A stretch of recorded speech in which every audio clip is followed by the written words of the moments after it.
Hi, my name is Justin White, and my project is on Salvador Allende and Chilean socialism and the revolution of 1973. So before I get into that, we'll do a little bit of background. Chile had been under democratic rule since the Constitution of 1925 under President Arturo Alessandri.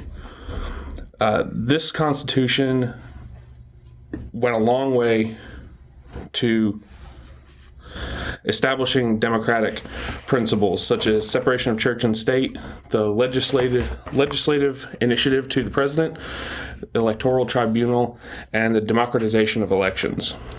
Salvador Allende was a member of the Socialist Party in Chile since the early 1930s and served on a number of different offices in the years after that as senator, cabinet minister, and as deputy. He also ran for president in 1952, 1958, and 1964 as a candidate for the Popular Action Front, or FRAP, which was the Chilean Socialist Party at the time. He ran for a fourth time in 1970 as a candidate for the Unidad Popular, which was a coalition of left-wing communist and socialist parties. In this election, no candidate got the majority vote. So in Chile, what happened was the decision would then go to Congress, and they would choose one of the two candidates who got the most popular votes. Generally, historically, it was the candidate that got the most, but that wasn't a set in stone rule. So this took a long time. There was opposition to Allende, especially among the military. So over a month, Congress debated who they would elect as president, and this went on until the murder of General Rene Schneider, who was a defender of the constitutionalist doctrine. And what that means is that the belief that the army should stay out of politics entirely.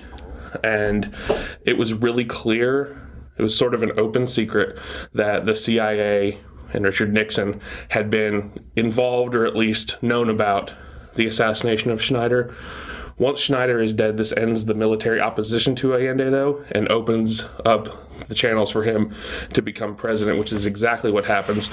On October 4th, 1970, Congress chooses Allende, mainly due to the support from the Christian Democratic Party, which was the major party in Chile and still is one of the major parties in Chile today. So under Salvador Allende, he underwent a project known as La Vía Chilena al Socialism, or the Chilean Path to Socialism.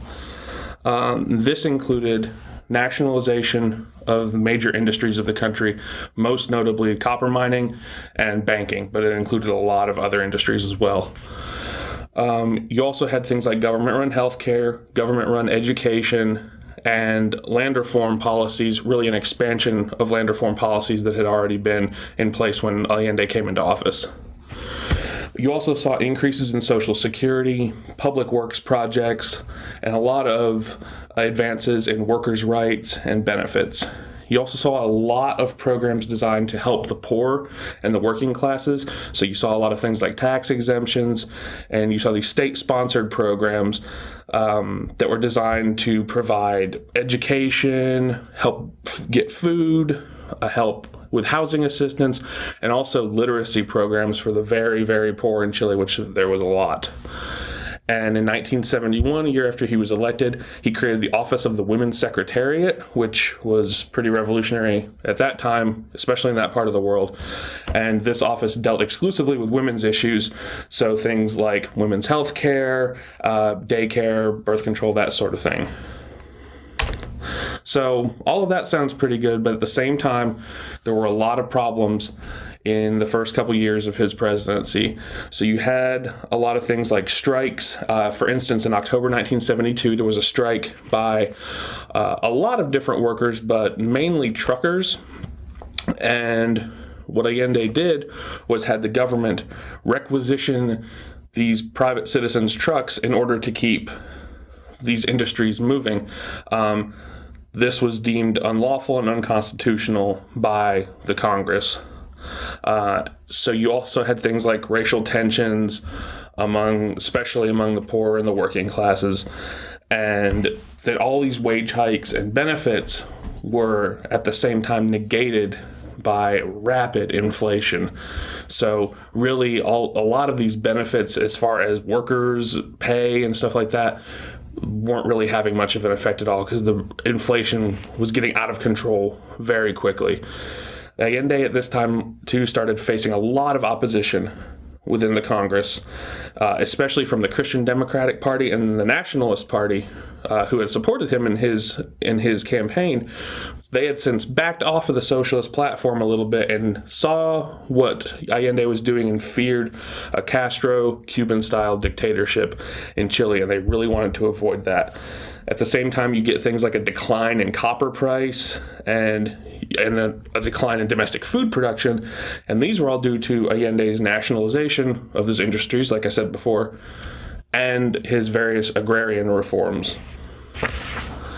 On June 29th, 1973, there was a failed coup attempt by Colonel Roberto Super, and this is known in history as the Tanquetazo. I hope I'm pronouncing that correctly. This was a failed coup, but it was a sign of things to come. This was in the early summer of 1973, and as we'll see, it wasn't too much longer after that things really went bad for Allende.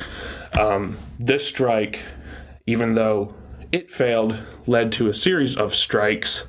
This coup, even though the coup failed, led to a series of strikes by the El Teniente copper miners. So throughout the 3 years that Allende was in office, he also, in addition to all of this, had to face a lot of pressure from the United States, a lot of economic pressure, as well as the Nixon administration openly supporting Allende's opponents. So he had that to deal with. Plus, even though he was socialist, Chile's relationship with the Soviet Union at this time was lukewarm at best. It wasn't a very strong relationship.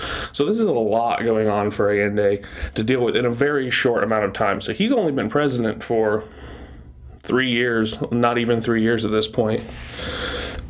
So all of this leads to a constitutional crisis, and this occurs in August of 1973.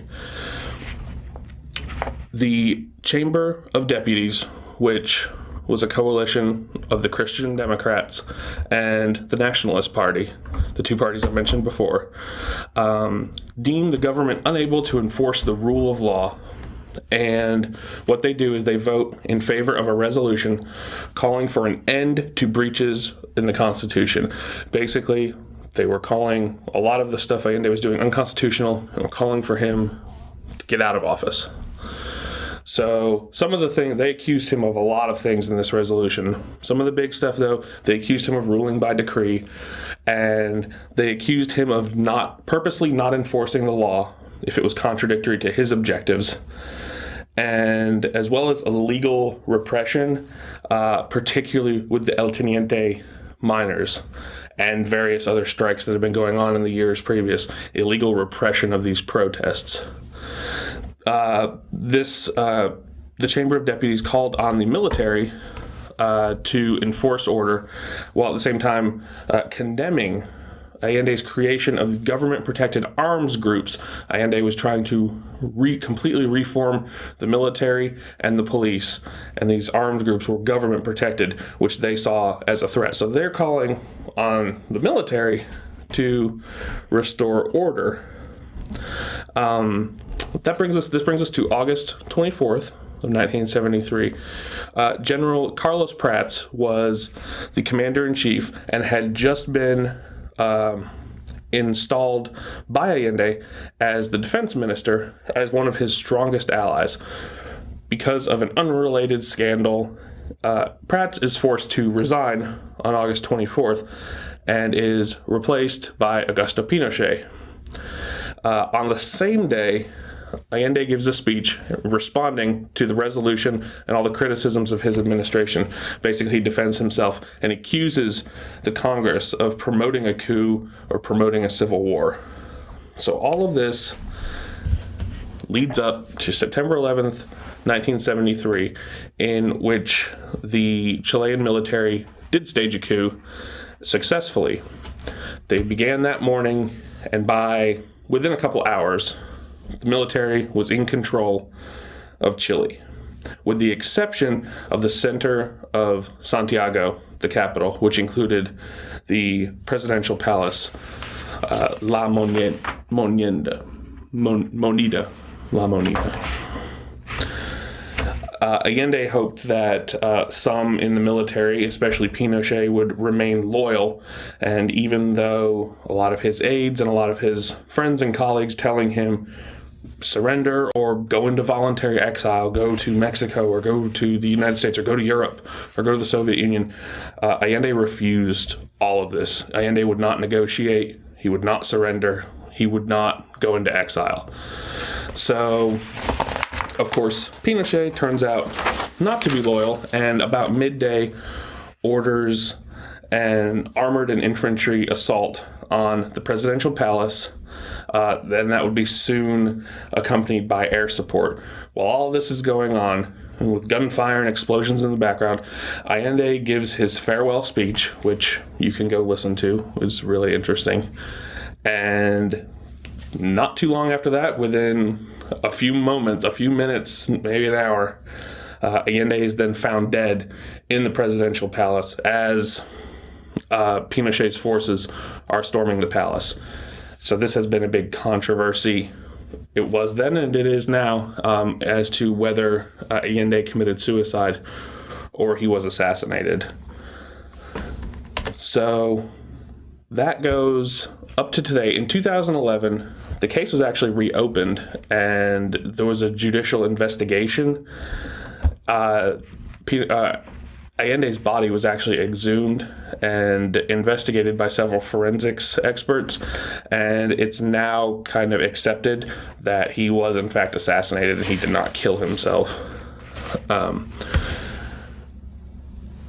The Chilean left wing always claimed that he was murdered, and there was a 2004 documentary that claimed he was shot with a pistol and that has kind of now been accepted that he was shot probably with a pistol, later with an AK-47 to make it look like a suicide. Politically, the military is now in control of the country. In September 1973, they refused to give up power. By late 1974, Augusto Pinochet has risen to power. He would install a military junta, and this would lead to brutal repression, human rights violations, all sorts of stuff, and it would last until 1990.